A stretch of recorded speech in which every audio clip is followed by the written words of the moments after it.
కనుమరుగవుతున్న నాటక పద్యాలను మీ కనుల ముందుకు తెస్తున్న మీ కాశీ విశ్వనాథాచారి. అందరికీ నమస్కారం. ఇప్పుడు నేను కొన్ని ముఖ్యమైన విషయాలు మీకు తెలియజేయాలనుకుంటున్నాను. అదేమిటంటే, నా వీడియోలో ప్రతి ఒక్క వీడియోలో మొదటిగా ఒక వాక్యం వస్తూ ఉంటుంది. కనుమరుగవుతున్న నాటక పద్యాలను మీ కనుల ముందుకు తెస్తున్న మీ కాశీ విశ్వనాథాచార్య అని.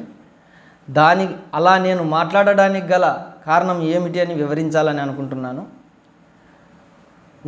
వాస్తవంగా ఉన్న విషయం ఏమిటంటే, మనకెన్నో నాటక పుస్తకాలు ఉన్నాయి. అయితే అందులో కొన్ని కనుమరుగైపోయినాయి. ఆ సందర్భంలో నేను వాటినిలోని సంబంధించిన పద్యాలను పాడి యూట్యూబ్ ద్వారా పెట్టాలని ఆ మాట అలా మాట్లాడడం జరిగింది. ఎందుకంటే ఇప్పుడు పాడుతున్న పద్యాలు సంపూర్ణ నాటకంలో పద్యాలు పాడడం లేదు. కొన్ని మాత్రమే సంపూర్ణంగా నాటకాలు జరుగుతున్నాయి. మిగతావన్నీ కనుమరుగు అయిపోయినాయి. ఆ ఉద్దేశంతోనే నేను ఆ వాక్యం అలా పెట్టడం జరిగింది. ఇది అందరూ గమనిస్తారని అనుకుంటున్నాను. అందులో భాగంగానే ఇప్పుడు నేను పాడుతున్న పద్యం శ్రీ చిలకమర్తి లక్ష్మీ నరసింహం గారు రచించినటువంటి గయోపాఖ్యానం నాటకంలోనిది. ఈ పద్యం యొక్క సందర్భం ఏమిటంటే, కృష్ణుడు సూర్యభగవానునికి అర్ఘ్యమిచ్చే సమయంలో గయుడు తన దోసిట నిష్ఠీవనంబు పడి ఉంటుంది. గయుడు చేసిన అపరాధం అది. అందుకారణంగా కృష్ణుడు గయుణ్ణి చంపుతానని ప్రతిజ్ఞ చేసింటాడు. అయితే చంపుతానన్నది కృష్ణుడే అని తెలియక అర్జునుడు గయునికి అభయం ఒసంగింటాడు, కాపాడుతానని. ఈ విషయం తెలిసి కృష్ణుని నుంచి అక్రూరుడు పాండవుల దగ్గరకు రావడం జరుగుతుంది. అక్కడ అక్రూరుడు పాండవులకు కృష్ణుని మాటగా ఇలా చెప్పడం జరుగుతుంది. అది ఏమిటంటే, అర్జునుడు ఇంతవరకు గయునికి అభయం ఇవ్వకుంటే ఇక ముందు ఇవ్వద్దని నేను అన్నానని చెప్పు.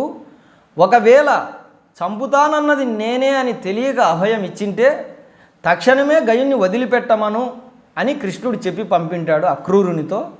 అక్రూరుడు ఆ మాట చెప్పి, ఇక పాండవులు మీ మాట ఏమి అని చెప్పండి అన్నప్పుడు ధర్మరాజును అడుగుతాడు.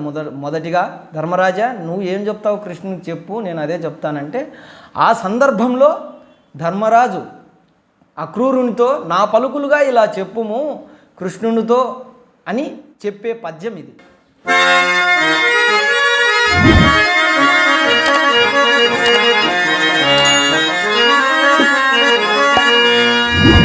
అక్రూర మహాశయ, శ్రీకృష్ణుడితో నా పలుకులుగా ఇలా విన్నవింపుము.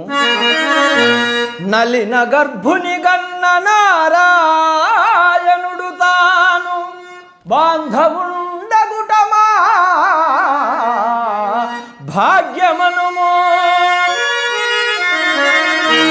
బాల్యకాలము నుండి పాండవులు తనానెన్నడూ జవదాటి ఎరుగరనుమో. ఎన్నిసార్లు వారలెంచినా మావాడుగా వించు తప్పు, మావాడుగా వించు తప్పు ఇది ఒక్కటియే అనుమో. పరులకై మాతోడ పంతగించుటయల్లా. అక్రూర మహాశయ, పరులకై మాతోడ పంతగించుటయల్లా తన వంటి వానికి తగనిదనుము. ప్రాయమున నీవు తనకన్న బాలుడైనా మోడ్పుకేల్బట్టి పలుమారు మ్రొక్కెననుము. పాండుపుత్రులు విడరాని బంధులను, పాండుపుత్రులు విడరాని బంధులను గయుని క్షమించి క్షమించి పార్థుని కావుమనుము.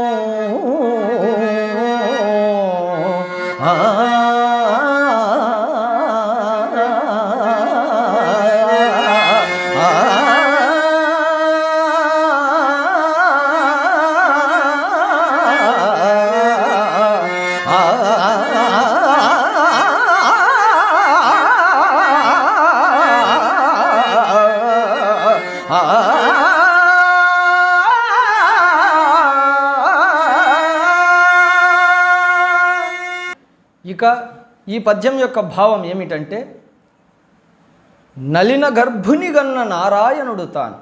నలిన గర్భుడు అంటే పద్మం నుంచి ఉద్భవించినవాడు అని. అంటే పద్మం నుంచి ఉద్భవించినది బ్రహ్మదేవుడు. అంటే బ్రహ్మను కన్నటువంటి వాడు, బ్రహ్మ పుట్టడానికి కారణమైనటువంటి వాడు అని. అంటే బ్రహ్మ పుట్టినటువంటి ఆ పద్మము విష్ణుమూర్తి యొక్క నాభి నుంచి రావడం జరిగింటుంది.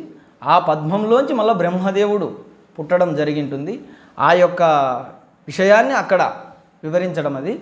నలిన గర్భుని గన్న నారాయణుడు తాను అంటే బ్రహ్మదేవుని సృష్టికి కారణమైనటువంటి వాడు, బ్రహ్మదేవుడు పుట్టడానికి కారణమైనటువంటి వాడు. అంటే తండ్రితో సమానమే. తండ్రి, బ్రహ్మకు తండ్రి అని ఒక మాటలో చెప్పాలంటే ఆ పదానికి బ్రహ్మ నలిన గర్భుని గన్న నారాయణుడు తాను. బ్రహ్మ పుట్టుకకు కారణమైనటువంటి నారాయణుడు తాను అంటే కృష్ణుడు.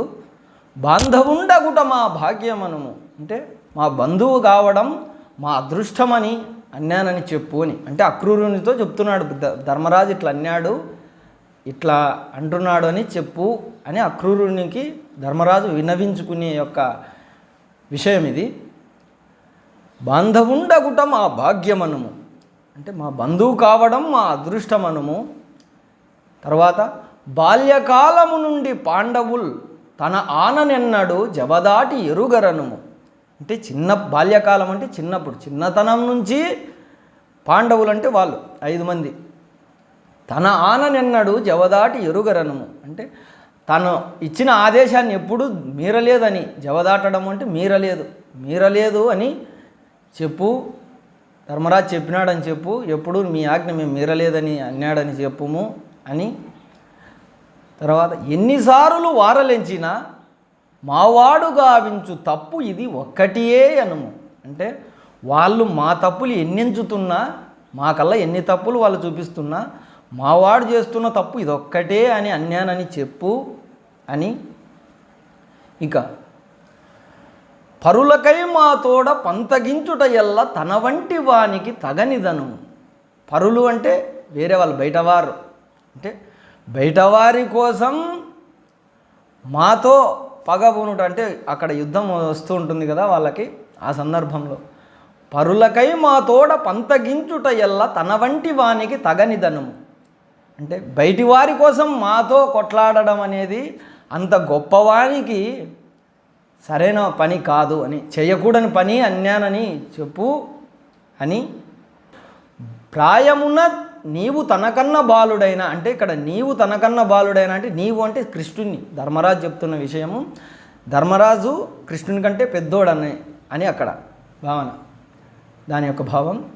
ప్రాయమున వయసు రీత్యా నాకంటే నువ్వు చిన్నవాడివైనా మోడ్పు కేల్పట్టి అంటే అక్కడ చేతులు వంచి నమస్కరించడము అని వస్తుంది.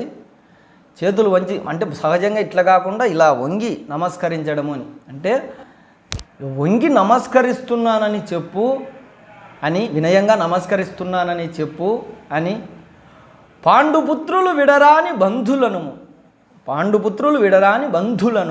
అంటే పాండుపుత్రులు అంటే పాండవుల యొక్క తండ్రి పాండురాజు పుత్రులని వీళ్ళు 5 మంది. అర్జునుడు, ధర్మరాజు, భీముడు, అర్జునుడు, నకులుడు, సహదేవుడు, వీళ్ళు పాండుపుత్రులు. విడరాని బంధువులను అంటే విడిచిపెట్టకూడని బంధువులని చెప్పు. ఏ సందర్భంలో అయినా మమ్మల్ని విడిచిపెట్టకూడని బంధువులు లాంటి బంధువులం మేమని గుర్తు చేయి, చెప్పు, అన్యానని చెప్పు. గయుని క్షమించి అంటే గయుని కారణంగా యుద్ధం వస్తుంటుంది కదా వాళ్ళకి, ఆ గయుని తప్పేమో క్షమించి పార్థుని కావు మనము. పార్థుడు అంటే అర్జునుడు. అర్జునుడిని ఇంకా రక్షింపు మనము అంటే యుద్ధం రాకుండా ఇంకా పార్థుని కానీ ఒక రకంగా కావు మనము అన్నా కానీ క్షమించడము లేదా విడిచిపెట్టడము అని అక్కడ అర్థం. గయుని క్షమించడం, గయుడు చేసిన తప్పుని క్షమించి గయుని వదిలిపెట్టి అర్జునుని కానీ క్షమించి ఇక యుద్ధాన్ని వరకు రాకోకుండా వదిలిపెట్టమనము అని ధర్మరాజు అక్రూరునితో తన సందేశంగా వివరించిన పద్యం ఇది. సూక్ష్మంగా చెప్పాలంటే నలిన గర్భుని గన్న నారాయణుడు తాను బాంధవుండగుట మా భాగ్యమనము. బ్రహ్మదేవుని గనిన తండ్రి ఆయన మా బంధువు కావడం మా అదృష్టమని అనుము, అదృష్టమని అన్యానని చెప్పు. బాల్యకాలము నుండి పాండవులు తన ఆననెన్నడు జవదాటి ఎరుగరనుము. చిన్నప్పటి నుంచి పాండవులు ఎప్పుడూ తన ఆజ్ఞని మీరలేదు అని చెప్పు, అన్యానని చెప్పు.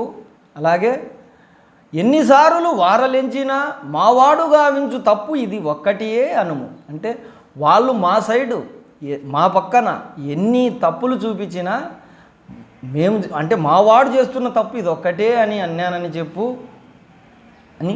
పరులకై మా తోడ పంతగించుట ఎల్లా తన వంటి వానికి తగనిదనుము. అంటే బయటి వారి కోసం మాతో పగబూనడం, మాతో యుద్ధానికి రావడం అన్నది అంత గొప్పవానికి తగని పని అని అన్యానని చెప్పు, చేయకూడని పని అన్యానని చెప్పు.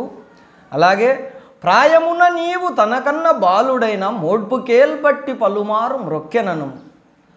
వయసురీత్యా ధర్మరాజు అంటే నాకంటే కృష్ణుడు చిన్నవాడైనా నేను వంగి వినయంగా నమస్కరించి విన్నవించుకుంటానని చెప్పు. పాండుపుత్రులు విడరాని బంధులనుము. పాండుపుత్రులు అంటే వాళ్ళే పాండవులు. మేము విడిచిపెట్టని బంధువులని అన్యానని చెప్పు. మమ్మల్ని వదులుకోకూడని బంధువులం మేము అని చెప్పు. గయుని క్షమించి పార్థుని కావు మనము.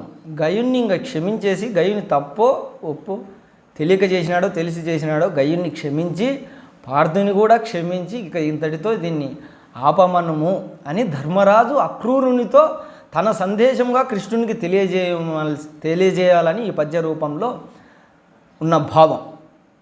ఇందులో నేను వివరించిన దాంట్లో ఎక్కడైనా పొరపాటుగా వివరించింటే పెద్దలు తెలిసిన వారు క్షమించవలసిందిగా ప్రార్థన.